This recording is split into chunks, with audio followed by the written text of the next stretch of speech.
session, Unit 2. What is Unit 2? Mobile radio propagation. Before getting into the actual lecture, let us see what is propagation. Can anyone define what propagation means?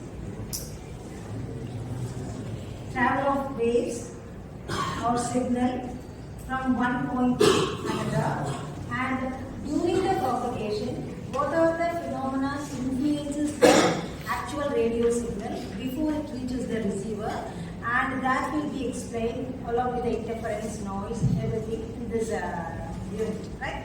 Okay. So in the previous session we were discussing about the propagation, large scale propagation model, small scale propagation model, and Friis transmission formula. Can anyone say what is large scale propagation model? Propagation is done between a transmitter and the receiver. When the signal travels from one point to another, the signal gets transmitted in the open air. That is free space propagation model. Free space it refers with the open air. Right? When the transmitter and receiver are placed quite far distance apart, order of hundreds or thousands of kilometers, it can be termed as large scale propagation model. Whenever the transmitter is placed close to each other, few meters apart, it is considered as small scale propagation model.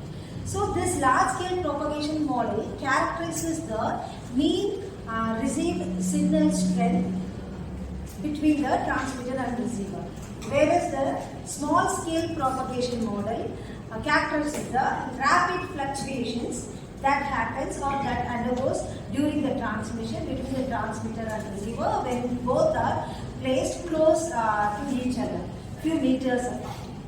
This is the basic difference between large scale propagation model and small scale propagation model. Large scale propagation model, we have a live example. All kind of satellite communication and microwave communication, all these comes under large scale propagation model.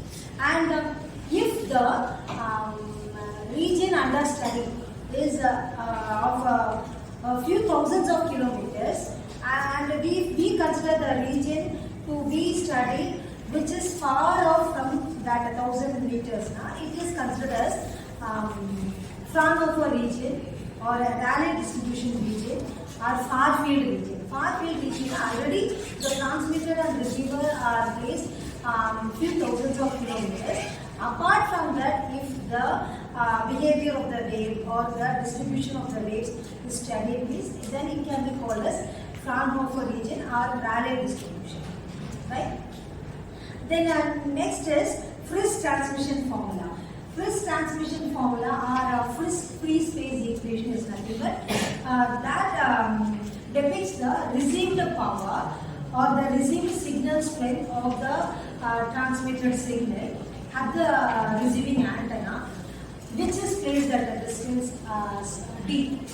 It is represented as P R of d is equal to transmitted power product of the gain of both the transmitting antenna and the receiving antenna divided by the distance between the square of the distance between the transmitting and the receiving antenna.